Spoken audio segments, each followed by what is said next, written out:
Hey guys, welcome back to my YouTube channel. In case this is Om Mishra, currently pursuing my MBBS from GMC Vadodara under the MS University, and I have cleared my NEET 21 with a score of 639 marks, scored 360 on 360 in my biology section.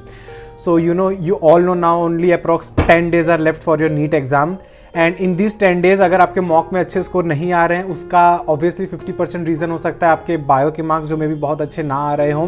तो and time में bio में एक बहुत अच्छा scope होना, like it is must to score 330 to 340 now, because अब के bio के पेपर्स NCERT लेवल पे ही आते हैं और ऐसे आ रहे हैं कि people are scoring 360 on 360 and not even single. There are so many student who are scoring 360 on 360. So today I will be telling about 5 to 6 unit जो इतनी ज़्यादा इंपॉर्टेंट है बायोलॉजी की. मोर देन 50% ऑफ पेपर यही 5 unit से बन जाता है.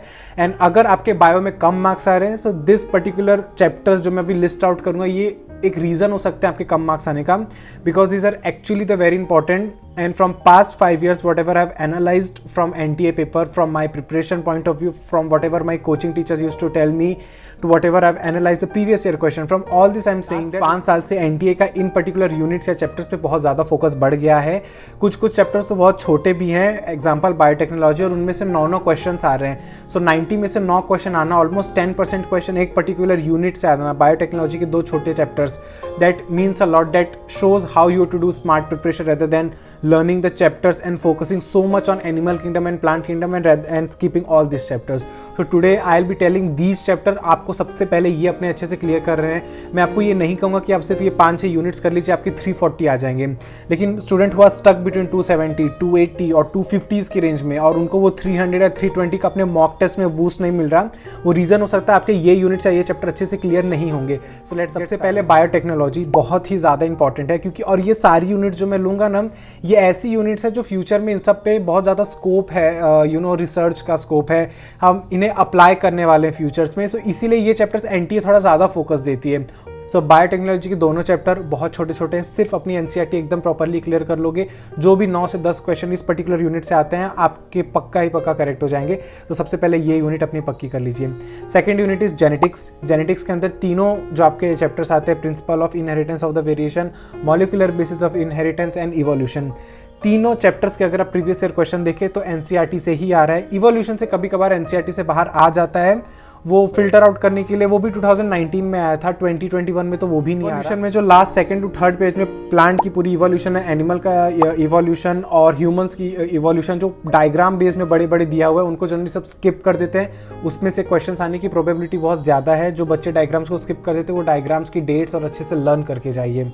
थर्ड, जो आप पूरा MBBS करने वाले हो, वही वाली unit, human physiology unit, very very very important unit. इसमें भी आपको NCERT से बाहर जाने की कोई ज़रूरत नहीं है. NCERT की लाइनें, NCERT के डायग्राम्स, NCERT की लेबलिंग, अगर आपने बार बार अच्छे से रिवाइज किए हैं, अगर आपने प्रीवियस ईयर क्वेश्चन किया है, NCERT बेस्ड क्वेश्चन लगाए हैं इन चैप्टर्स के, तो ह्यूमन फिजियोलॉजी से जितने क्वेश्चंस आते हैं आपके कभी रॉन्ग नहीं होंगे. अप्रॉक्स 20 क्वेश्चंस ह्यूमन फिजियोलॉजी से आ जाते हैं, because it consist of 7 chapters which are all you going to learn in the MBBS. The fourth unit is again a very simple unit yet the most scoring unit, that is the cytology unit.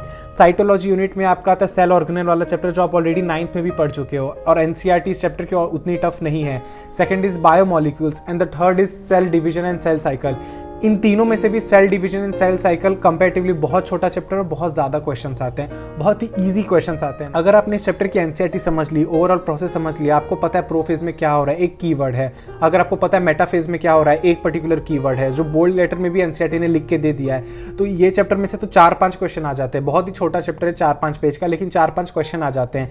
तो क्यों ना हम 10 page का animal kingdom रट रहे हैं, उसके बजाय जिसमें से सिर्फ 2 क्वेश्चन आने वाला है, हम 4 पेज का कैसा चैप्टर अच्छे से प्रिपेयर करके जाए जिसमें से 4-5 क्वेश्चन आने वाले हैं. तो सेल डिवीजन और सेल साइकिल पूरी साइटोलॉजी यूनिट में सबसे ज्यादा important. Fifth unit is reproduction वाली unit, actually a very important unit. इसमें भी जो एंजियोस्पर्म वाला आपका सेकंड चैप्टर है, उसमें से बहुत ही ज़्यादा NCERT के लाइन बेस्ड क्वेश्चन आते हैं. अगर आप NEET 2020 में भी देख लोगे तो इंसेक्ट वाला, एक इंसेक्ट पॉलिनेशन और विंड पॉलिनेशन वाले से क्वेश्चन आ गया था.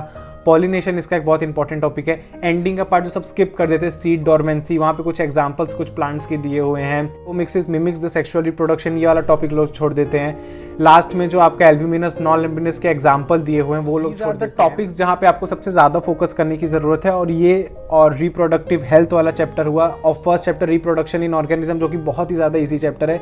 ये सब बहुत ही ज़्यादा स्कोरिंग चैप्टर से, इनको कभी ना छोड़ें। और अगर ये यूनिट्स आप अच्छे से प्रिपेयर कर चुके हो आपको, या अगर आप प्रिपेयर कर लो कुछ दिनों में, तो उसके बाद आपको इकोलॉजी, प्लांट फिजियोलॉजी और ह्यूमन हेल्थ एंड डिजीज वाली जो आपकी यूनिट है जिसमें 3 चैप्टर, ये तीनों यूनिट्स पे आपको बहुत अच्छे से फोकस करना है। I can guarantee after doing these 5 units first then the 3 units whatever I have told, you will cover 80% of your syllabus as soon as possible. आपको करना सिर्फ ये है, आपको सिर्फ एनसीईआरटी पढ़नी है। मैंने एनसीईआरटी के पढ़ने के तरीके मैं अपने यूट्यूब पे शेयर कर चुका। You can see my video how to read your NCERT.